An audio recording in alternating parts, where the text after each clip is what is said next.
This is Dave T1963.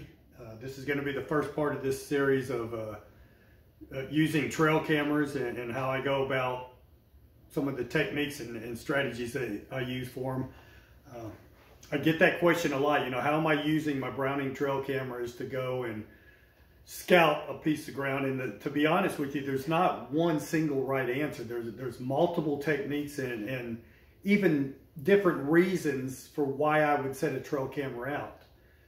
For those who've been around for a while, I mean, this is nothing earth-shaking or, new. It's one of the primary reasons is I'm taking inventory. It's a piece of ground I might be familiar with, maybe even an area where I've hunted a couple nice bucks, and I'm just taking inventory to let me know what made it through hunting season, what made it through the winter, and is in the spring, summer, and even early fall. It's locating a couple deer that I want to pursue during the archery season. Another reason is it might be a new piece of ground I've never been before, and I'm going to set cameras out strategically to kind of get a feel for the travel, how deer like to travel and use a particular ground. It might be on creek crossings, fence crossings, mass trees, it can be anything. And I typically let those soak for a while. Another way I use them a lot is I'll let them soak all the way from September all the way through the first of the year to kind of capture, okay, how are the deer, the does and the bucks relating to this property during the rut phase of the hunting. And because that's an area that I'm going to pursue, when they're probably more during the rut season. So my point being here is there's many different reasons, and I can't possibly cover every one in one video, so I'll have to probably do several videos. But this first one over on another website, I got some questions that kind of go, how do I approach a new piece of ground and find a buck and backtracking back towards his bedding and then use that information to set up on him? So what I'm going to do in this first video is actually go over an actual hunt. I documented all this hunt over on the Hunting Beast like 5 or 6 years ago. It was a non-typical buck that I had located. And I was actually able to track him into his bedding. And the first time I went in there, I pulled a camera card and knew he went into a certain bedding area. I went in, set up in a tree I'd never been to before, never even thought about climbing before. I actually set a trail camera up on that tree, and I got a picture of that buck when I arrowed him, running off with the arrow impacting his side. So that worked out perfectly. It don't usually work out that clear cut, but I'm going to apologize right now. I don't have any good dry erase markers. I'm using Sharpies, so I've only got blue and green that I can erase off here. So hopefully this will turn out. If not, I guess I have to reshoot it. But this is an actual drawing or representation of the area where I killed that non-typical. Now, this is a large reservoir in North Texas, and it's surrounded by CRP with pockets of timber. And the timber in some areas, in the bigger sections, does have some tall trees, but most of this is willows, it's hawthorns, it's locust trees, mesquite. It's real low-level, multi-branch, brushy stuff intermixed with the CRP, okay? And like I said, this is an area I've hunted before, but I wasn't, real familiar with it. But it's definitely an area that I had some general scouting in. So what I did that year that I found this non-typical is I do exactly what we talk about over on the Hunting Beast side. I walk edges. That's what I do. I've been doing that for decades. It doesn't take long to realize deer don't travel through, the center of a block of timber on a consistent basis. They typically like to skirt the edges and bed on the edges. So what we've got here is little patches of broken timber, and this is a big block of timber with a peninsula that jutted out to the lake. It's all covered in CRP. So I brought my kayak in here and I started with this block of timber and I just scouted my way through. I found rubs frequently right around the lake in this block of timber here. I did find some bedding in this block. Once again, I found some more rubs and a few beds in here. I found a lot of doe bedding up in here. And I found a lot of rubs and stuff down here. Then I went ahead and scouted into these here, and I found a lot of rubs here. Okay, this is just brush. There was no tree in here over 6 foot tall.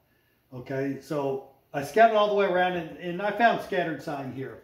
But I made a determination that I felt like there was some good bucks bedding in these little pockets of trees along this lake edge.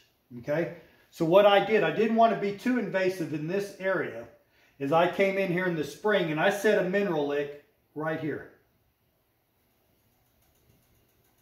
And the reason why I set it right here is I could easily come in with my kayak. Most of the foot traffic's coming along trails and a fence line right up here, okay?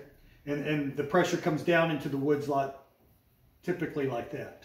But I set my mineral lick right here and put a camera there, and I did that back in February. Almost immediately, the first time I went in there and I replaced the salt in about a month and a half, I pulled the card, and from the day I set that mineral lick up, I immediately started getting pictures of a deer that had pretty good bases on it and had the big body size. So I knew he was probably a decent buck. I didn't know what kind of rack he would have, but it was something that I would pursue. So I started paying attention to this mineral lick. All right. I stayed out of these areas. I did not go in here initially. All right. Long about June, I started getting some good antler development, and I realized this was a non-typical buck, and I set him as my #2 buck that I was after that year. What I traditionally do when I set up a mineral lick, a lot of people point it directly at the minerals. I don't. Not typically. What I try to do is decipher, where do I think that buck's coming from?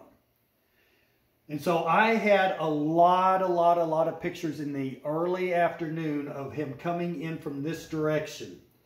I did have a few coming in from this direction.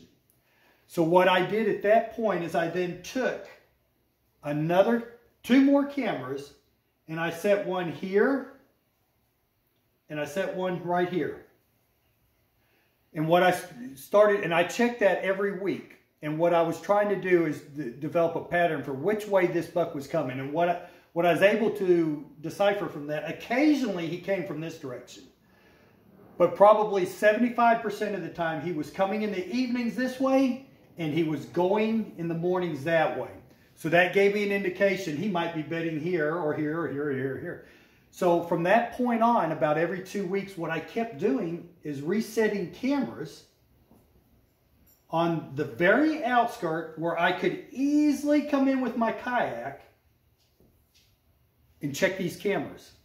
And I'm going to give one of my secrets here that a lot of people, I've never seen anyone posting this, but typically on a lake, what I'll do is I'll find some brush in this lake, and I will drive a T-post down into that brush, and I will actually set my camera 2 or 3 foot out in the water.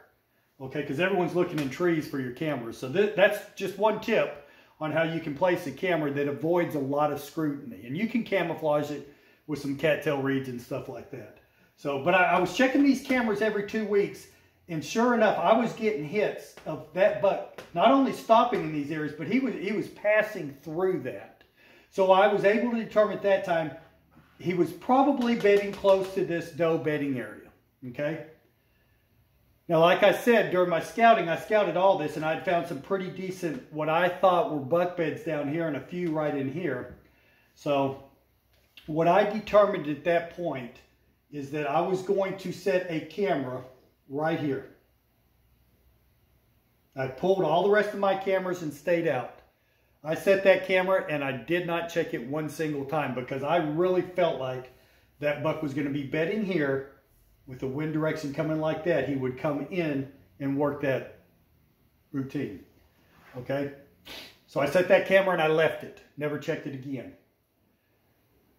October 1st and 2nd, I had piss poor winds. I couldn't hunt the site, but the morning of October 3rd, it was primed to go. I kayaked in here and I set up right here